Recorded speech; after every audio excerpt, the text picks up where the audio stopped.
Tere hommikust, tänast hommikut, neljapäeva hommik, 5. märts.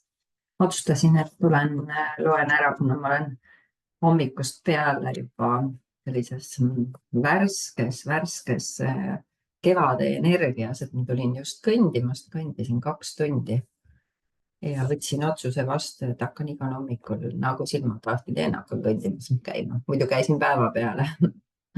Vaatame, endale väljakutse, katsun kinni hoida. Nii, me jäime eile selle vanemate õnnelikuks tegemine selle peatüki juurde, sest ma loen siit edasi, sest täna õhtul ma lähen Savikotta. Ja kuna mul on, avastasin, ostsin endale lilled ja siit on purk, et mul ei ole vaasi, ma otsustasin, et ma lähen Savikotta ja teen ise endale vaasi. Põnev saab olema. Nii, kui sa pole võimeline oma vanemaid õnnelikuks tegema, siis valid endale kaaslase, kes on täpselt selline nagu sinu vanem ning püüad teda õnnelikuks teha lootuses, et sa pole tegelikult selline läbikukkuja. Milliseks sa juba 2-aastaselt end pidama hakkasid? Võinuksid valida tõeliselt meeldiva inimese, kellel oleksid ka su vanemate parimad omadused.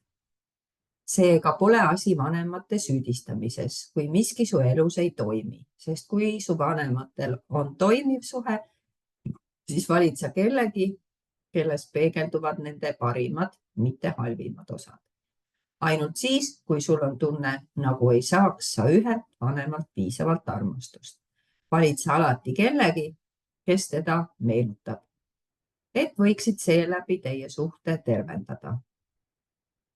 Kas võiksid hävitada ja olematuks teha kõik need asjad, mida oled teinud oma suhete muutmiseks selliseks, nagu sa enne 2-aastaseks saamist suhteid pidasid ja ühtlasi kõik kavatsused, ootused, tõrked, eraldused ja arvustused, mis sulle suhete kohta enne 2-aastaseks saamist peale pandi. Ja õige vale, hea ja halb, pot ja pokk, kõik 100. Lühidalt poisikesed povadid, alused loomised ja veel. Kumb vanem sind vähem armastas? Paljudel inimestel on üks vanem, kes ei väljendanud talle oma armastust mingil moel, viisil ega kujul. Seega kulgeb see inimene läbi elu ja valib ainult selliseid partnereid, kes meenutavad talle seda vanemat. Ta püüab leida lahendust küsimusele, miks ta küll ei suutnud panna seda vanemat end armastama. Ta arvab, et kui peaks millalgi sellise armastuse leidma, lahendaks see tema probleemi oma vanematega. Ta eeldab, et probleem on temas. Tegelikult probleem võib seisneda selles, et vanem ise ei andnud talle armastust või ei võtnud armastust vastu, aga temal pole võimalust seda mõista. Meenuta oma elu ja küsi, kumb mu vanematest ei armastanud mind nii, nagu mina nende armastust tahtsin. Võid sama küsida ka su vanaema, tädi, onu, vanaisa või kellegi teise kohta. Siis küsi, kui tihti olen ma teinud valiku alustada suhet kellegagi, kes meenutab täpselt seda inimest. Kas rohkem kui ühe korra? Tõenäoliselt on neid inimesi palju rohkem. Ja miks? Oled jõudnud arvamusele, et pead tervendama suhte oma vanemaga, enne kui võid endale saada soovitud suhte. Paljud inimesed loovad suhet lähtudes vaatenurgast, mille nad on võtnud omaks selle vanema kohta, kes nende arvates neid ei armasta. Suhet luues usuvad nad, et kui saavad endale selle inimese armastuse, siis saavutavad ühtlasi selle väärtuse, mida on kogu elu jahtinud. Ning kõik saabki korda. Aga see pole tõsi. Tegelikult on see täiesti hullumeelne. Sest sinu külge tõmme teiste vastu oleks alati samasugune nagu selle vanema vastu. Võimalik on ka see, et valid endale naise, kes meenutab su isa. Või valid mehe, kes meenutab su ema. Minu puhul oli nii, et valisin naisi, kes olid täpselt sellised nagu mu vanemad. aga ei meenutanud neist kumbagi. Ma püüdsin sellest asjast sotti saada ja küsisin, kumb vanem mind õigupoolest ei armastanud ja sain lõpuks aru, et selleks oli mu kasuisa. Mõistsin, et mõlemad mu eksnaised olid täpselt sellised nagu mu kasuisa. Kõik muutus mulle ühtäkki selgeks. Olin püüdnud tervendada suhet oma kasuisaga, kuigi ma ei tahtnud temaga üldse mingit suhet. Kasuisa oli ainus inimene mu perekonnas, kellega ma kunagi läbi ei saanud. Olin alati talle vastu meelt ja mida mina siis tegin, abiellusin 2 korda sellise naisega, kellega olin samuti vastu meelt. Kui suure osa endast sa lahutasid, sest sinu vanemlik eeskuju ei armastanud sind nii, nagu sa tema armastust saada tahtsid? Kas suure või väikese? Suure. Kas võiksid hävitada ja olematuks teha kõik selle, mida tegid endast lahutamise jaoks, et su vanemad sind armastaksid? Kas jah? Jah. Õige ja vale, hea ja halb, pott ja pokk. Kõik 100 lühidalt poisikesed, povadid, alused, loomised ja veel. Hooliv, seksuaalnes. Siuke peatükk. Nii. Miks ei armasta vanem sind sellisel moel, nagu sina seda tahaksid? Üks tõelise hoolimise osa on seksuaalne energia, aga vanema jaoks oleks kohatu oma lapse vastu seksuaalenergiat tunda. Seega lülitavad su vanemad end välja ja püüavad sind mõttes vääraks liigitada. Nad püüavad ka sind välja lülitada, et sinu seksuaalenergia alla suruda. Kuid sinu suhtes seksuaalenergia äralõikamisega on nad kõrvaldanud ka suure osa sellest hoolimisest, mida nad võinuksid sinu vastu tunda.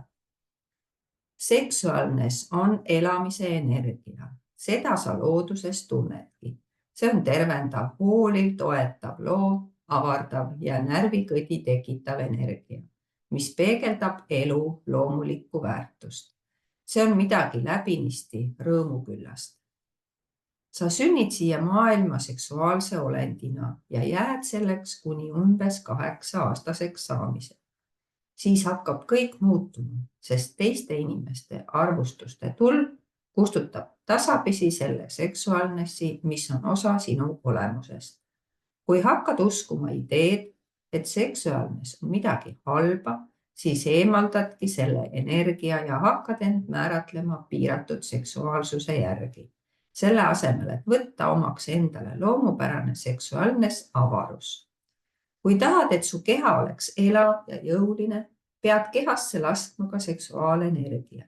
Kui lülitad välja oma seksuaalnessi, siis röövid sa kehalt ja elult hoolimise, toetuse ja tervendamise.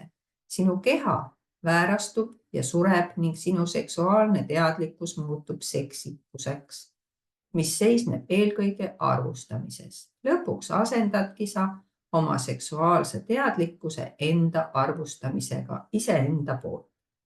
Lapsed lausa pakatavad seksuaalenergiast. Nad armastavad oma keha ja neil pole selle kohta mingit vaatenurka. Nad mängivad ja naeratavad ning naudivad kõike, mida oma kehaga teha saavad. Kõiki teisi tõmbab samuti nende seksuaalenergia poole. Isa võib seda energiat tajuda ja mõelda. Ma ei suuda uskuda, et mul on oma poja suhtes seksuaalsed mõtted. Selle tulemusena muudab ta enda ja oma poja suhte vääraks ning peab sellest ajast peale suhtes pojaga eemale hoidma. Kui suure osa endast sa lahutama pidid, et mitte olla sellise seksuaalne olend, kes kõiki erutaks? Kas suure või väikese? Väga suure. Kas võiksid hävitada ja olematuks teha kõik selle, mida tegid endast lahutamiseks? Kas jah? Ja õige ja vale, hea ja halb, pott ja pokk, kõik 100 lühidalt poisikesed, povadid, alused, loomised ja veel. Kui oled lapsevanem, siis tunnista endale, et sinu lapsed on siia ilma sündides väga seksuaalsed. Kui hoiad süles väikest immikut, kas siis pole mitte tema nahk niivõrd pehme, et tahaksid seda puudutada täie seksuaalsusega? Muidugi, see on osa seksuaalenergiast, mida imik on valmis omaks võtma. Kui sa vaatad vanemana oma lapsi, siis ütled sa appi, kui võrratu sa oled. See on sama hea nagu öelda, küll sina oled alles üks seksikas põrguline. Mõlemane energia on sama tunne, kas pole? Sina aga usud, et selles energias on midagi halba ja pead selle välja lülitama. Tegelikult on nii, et sinul kui lapsevanemal on valik, võid teeselda, et sa seda energiat ei näe ja see sind ei eruta või tunnistada oma lapse seksuaalenergiat ilma mingi arvustuseta. Mis siis, kui oleksid valmis sellest energiast mitte midagi taganema? Kas see annaks su lastele teistsuguse vaate oma seksuaalnessi kohta? Kogu see seksuaalnessi teema on niivõrd valeinfoga küllastunud, et kui sul vajalikke abivahendeid pole, siis ei oska sa selle küsimusega midagi peale hakata. Kui oled seni loonud oma suhteid lähtudes sellest vanemast, kes sind vähem armastas, siis mida võid sa selle olukorra muutmiseks teha? Esiteks peaksid igatahes endale tunnistama, et just seda sa oledki teinud. Seejärel mõtle hoolikalt inimestele, kellest sa hetkel huvitud ning küsi, kas see inimene meenutab mulle samuti mõnda mu vanemlikku eeskuju. Siis küsi enda tõde, kas ma soovin oma vanemaga seksida? Kas tema soovis minuga seksida? Jah või ei? Kumb vastus tundub sulle sisimas kerge? Sa ei pea selle teadlikkusega midagi ette võtma, ainult seda endale teadvustama. Pole vaja seda arvustada kui midagi õiget või valet. See lihtsalt on selline ja kõik. Kui tunnistad endale seda teadlikkust kui midagi, mis toona lihtsalt olemas oli, võimaldad sa endal muuta seisukohta, mille oled sellega seoses võtnud ning sellest tulenevalt saada ka pisut vabadust. Kas võiksid hävitada ja olematuks teha kõik, mis seda kaasa toob? Ja, õige ja vale, hea ja halb, pott ja pokk, kõik 100 lühidalt. Poisikesed, povadid, alused, loomised ja veel. Oma vanemate suhte valimine. Võid endale täiesti märkamatult valida partneri, kes on sarnane ühele su vanemale. Võib-olla vihkad sa oma isa, aga ühtlasi tead, et peaksid teda armastama. Seega armastad ja vihkad sa teda üheaegselt ning valid endale partneriks kellegi, kes sulle isa meenutab, et võiksid ka teda üheaegselt armastada ja vihata. Sinu mis tahes arvustused kõrvaldavad võime tajuda kõike seda, mis su arvustusega ei ühti. See ongi arvustuste suur probleem. Kohe, kui me võtame arvustava hoiaku, ei suuda meie teadlikkusse pääseda miski, mis selle arvustusega ei ühti. Kõik, mis ei sobi meie vaatenurgaga, on midagi sellist, mida me ei saa omaks võtta ega teostada. Midagi sellist, mis suhtes esineda ei saa.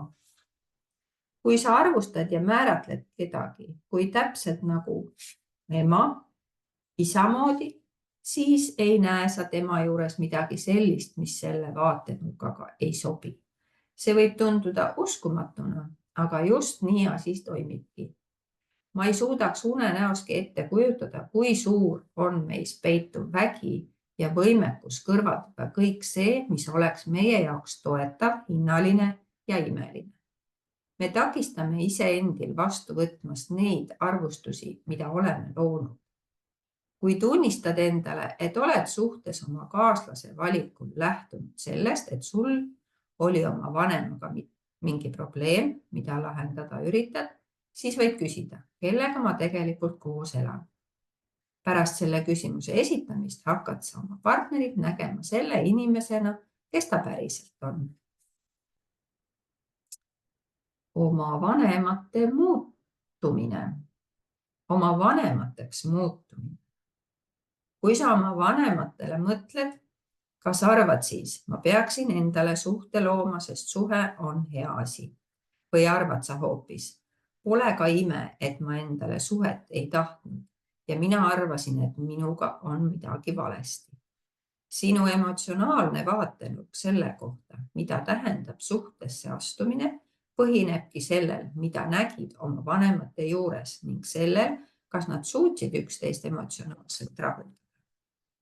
Kui otsid emotsionaalset rahuldust, siis pead sa taas looma kogu selle trauma ja draama, mille su vanemad läbi elasid, sest see on sinu jaoks ainus kriteerium emotsionaalse rahulolu kohta.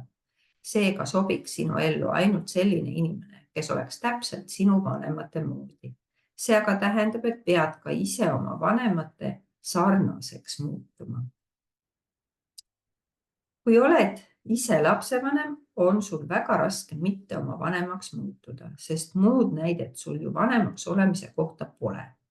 Tõotasin endale, et mina ei hakka oma lapsi iialgi kasvatama nii, nagu minu ema, ega kohtle neid nõnda, nagu ema mind kohtles.